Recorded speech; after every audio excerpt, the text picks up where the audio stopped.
Sikatan na tayo ng araw, di ka pa tapos magbilang. 41, 42, Pakibilis na naman! 43, 44, 45, 46, 47, 48, 49, 50, 50, Okay na. 50. May sukli ka.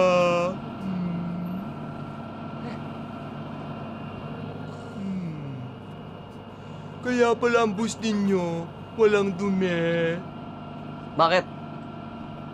Super linis. Super linis? Ulul! Super lines!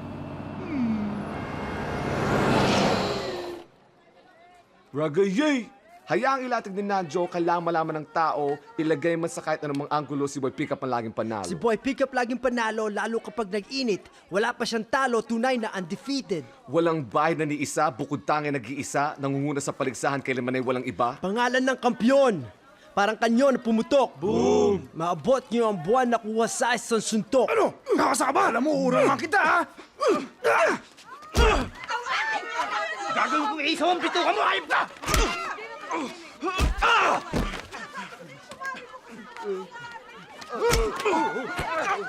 Gagawin kong Betamax ang dugo mo! Excuse me! Boy, ikaw pala. Pasensya na. Boy, merong di pagkakaintindihan dito. Ito kasi. Ako? Hayaan mo, boy. Pag napatay ko na to, magkakaroon ng kapayapaan dito sa lugar natin. Eh, ikaw nga itong gumagawa ng lagyan dito eh! Excuse me!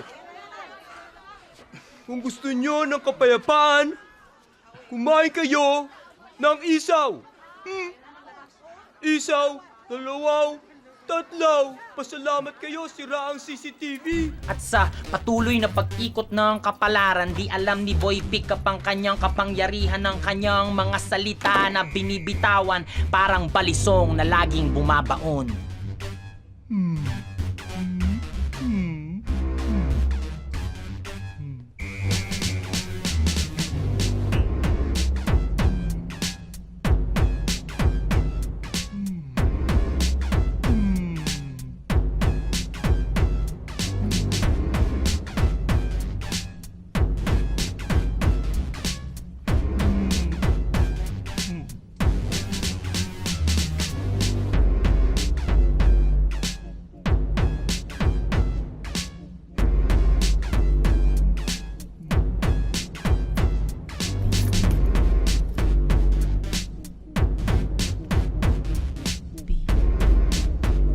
Goldie, wet dreams.